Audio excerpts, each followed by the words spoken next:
Big breaking news చూస్తూ ఉన్నాం. Congress party senior నేత మాజీ మంత్రి షబీర్ అలీకి షోకాజ్ నోటీసులు ఇచ్చింది కాంగ్రెస్ పార్టీ. రీసెంట్గా లీక్ అయినటువంటి ఆడియో కాల్ ఏదైతే ఉందో దానిపై పెద్ద ఎత్తున దుమారం కొనసాగుతున్నటువంటి సందర్భం చూస్తూ ఉన్నాం. కాంగ్రెస్ పార్టీలో ఆల్రెడీ మీనాక్షి నటరాజన్కి సంబంధించినటువంటి ఇష్యూ ప్లేస్ ఇక్కడ జీవన్ రెడ్డి పార్టీ నుండి బయటికి వెళ్ళిపోయినటువంటి సందర్భం. సీనియర్ అంతా గుర్రుగా ఉన్నారని అనుకున్నటువంటి సమయంలోనే షబీర్ అలీ ఆడియో లీక్ కావడం, తర్వాత గడ్డం చంద్రశేఖర్ ఎవరైతే ఉన్నారో ఆయనకు సంబంధించినటువంటి పదవి విషయంలో ఒక ఆడియో కాల్ వ్యవహారంలో షబీర్ అలీ సంబంధించినటువంటి మాట్లాడినటువంటి మాటలు బయటకు వచ్చినటువంటి సందర్భంలో షోకాజ్ నోటీసులు ఇచ్చారు. అంటే షబీర్ అలీ లాంటి వ్యక్తికి షోకాజ్ నోటీసులు వేయడం ఏంటో కూడా కొంత సీనియర్లు గుర్రుగా ఉన్నారు. అయితే ఆ షబీర్ అలీ మాట్లాడినటువంటి మాటల్లో కొంత అభ్యంతరకరమైనటువంటి మాటలు ఉన్నాయి. పదవులు ఉన్నటువంటి వాళ్ళకే కాంగ్రెస్ పార్టీలో ఇలాంటి పైసలు ఉన్నటువంటి వాళ్ళకి పదవులు వస్తే, పండబెట్టినటువంటి వాళ్ళకే పైసలు వస్తాయి అంటూ కూడా కొంత సంభాషణ జరిగినటువంటి నేపథ్యంలో ఇక్కడ షబీర్ అలీ మరి ఎలాంటి రెస్పాన్స్ ఇస్తారో షోకాజ్ నోటీసులకు అనేది కూడా తెలియాల్సినటువంటి పరిస్థితి ఉంటుంది. అయితే 1970లో Congress national student union of India NSUIలో జాయిన్ అయినటువంటి నేపథ్యంలో తర్వాత 1989లో సుదీర్ఘ కాలం పాటు కాంగ్రెస్ పార్టీ పనిచేసి అక్కడ మర్రి చెన్నారెడ్డి నాయకత్వంలో తొలిసారి మంత్రిగా పనిచేసినటువంటి షబీర్ అలీ తర్వాత 2004 వైఎస్ రాజశేఖర రెడ్డి పీరియడ్లో టైంలో ఇక్కడ మంత్రిగా చేశాడు. తర్వాత మైనార్టీ శాఖ సంక్షేమానికి సంబంధించినటువంటి శాఖ ఏదైతే ఉందో దాన్ని నిలబెట్టడంలో బలమైనటువంటి నాయకునిగా, తర్వాత కాంగ్రెస్ పార్టీ సంబంధించినటువంటి వ్యక్తిగా చాలా పెద్ద ఎత్తున ఒక మైనార్టీ లీడర్గా పేరున్నటువంటి షబీర్ అలీకి షోకాజ్ నోటీసులు ఇవ్వడం వెనుక కూడా కొంత అభ్యంతరాలు తెలుపుతా ఉన్నారు సీనియర్. మరి చూడాలంటే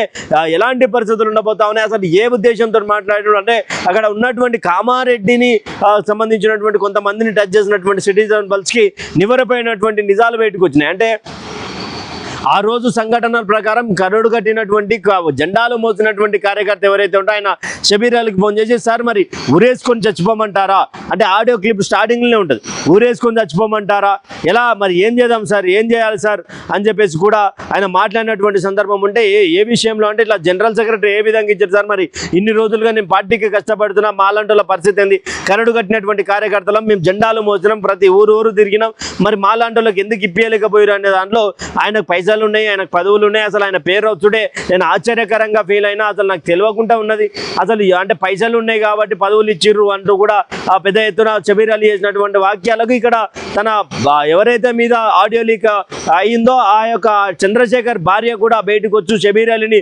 ఇష్టానుసారంగా కూడా మాట్లాడినటువంటి సందర్భం. ఇక్కడ తొక్కి పడేస్తాం, ఇంకా ఎన్ని రోజులు నీ యొక్క అరాచకాలు ఎన్ని రోజులు అంటూ కూడా అక్కడ కాంగ్రెస్ పార్టీకి సంబంధించినటువంటి TPCC జనరల్ సెక్రటరీ చంద్రశేఖర్కి సంబంధించినటువంటి సతీమణి పెద్ద ఎత్తున ఆరోపణలు చేసిన అంటే ఆ షబీర్ అలీపై ఉన్నటువంటి వాక్యాలు కూడా చాలా వరకు అభ్యంతరకరమైనటువంటి వాక్యాలు, దాన్ని బేస్ చేసుకున్నటువంటి నేపథ్యంలో ఇక్కడ పూర్తి స్థాయిలో మరి ఏం జరుగుతా ఉన్నదని కూడా కొంత అర్థం కానటువంటి పరిస్థితి. కానీ మిగతా నాయకులు మాత్రం ఇక పూర్తిగా కోణంలో మాట్లాడుకుంటే సీనియర్లకు చెక్ పెట్టే పనిలో ఉన్నారు.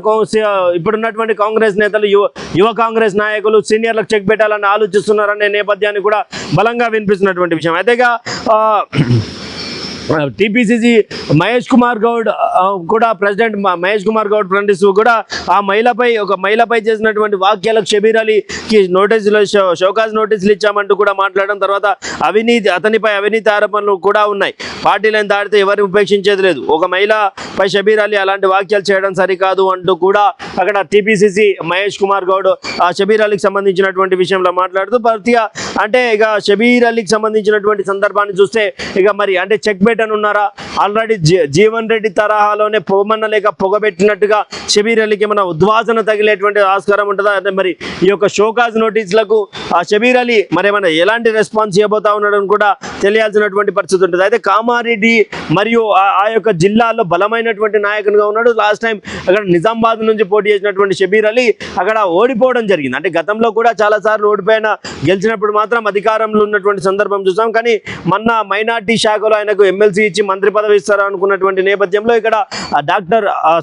అజారుద్దీన్కి ఇవ్వడం కూడా జరిగింది. అంటే ఇక్కడ అప్పటి నుండి కొంత షబీర్ అలీకి చెక్ పెడతా ఉన్నారు, కొత్త మైనార్టీలో కొంతమందిని బయటికి తీసుకొస్తా ఉన్నారు అనేది కూడా చెప్తా ఉన్నారు. అంటే ఇక్కడ మహిళపై చేసినటువంటి వాక్యాలకే షోకాజ్ నోటీసులు ఇచ్చాము అనేది కూడా టీపీసీసీ ప్రెసిడెంట్ మాట్లాడుతున్నటువంటి నేపథ్యం. అయితే మరి ఈ యొక్క సందర్భాన్ని చూస్తే మరి గతంలో రాజగోపాల్ రెడ్డి తర్వాత ఇతరత్ర నాయకులు మాట్లాడినా కూడా ఎవరికి కూడా షోకాజ్ నోటీస్ ఇవ్వనటువంటి కాంగ్రెస్ పార్టీ క్రమశిక్షణ కమిటీ ఇప్పటి వరకు మరి ఇలాంటి కొంతమంది సీనియర్లకి ఎందుకు ఇస్తున్నారు అనేది కూడా తెలియాల్సినటువంటి పరిస్థితి. అయితే కాంగ్రెస్ పార్టీలో మొత్తానికైతే కుమ్ములాటలు మరోసారి బగ్గుమంటా ఉన్నాయి. ఒకవైపు లీకుల వీరులు అంటే మధ్యప్రదేశ్ సంబంధించినటువంటి బీజేపీ నాయకులకు ఇచ్చినటువంటి సమాచారంతో మీనాక్షి నటరాజన్ కు గెలవాల్సినటువంటి రాజ్యసభ స్థానాన్ని కోల్పోవడం, తర్వాత అక్కడ బీజేపీ గెలవడం, ఇక్కడ రిజెక్ట్ కావడం, ఇప్పుడు షబీర్ అలీకి సంబంధించినటువంటి ఆడియో లీకులు అదంతా కూడా ఒకే అట్ ఏ టైంగా అన్ని జరుగుతుండడంతో కాంగ్రెస్ పార్టీలో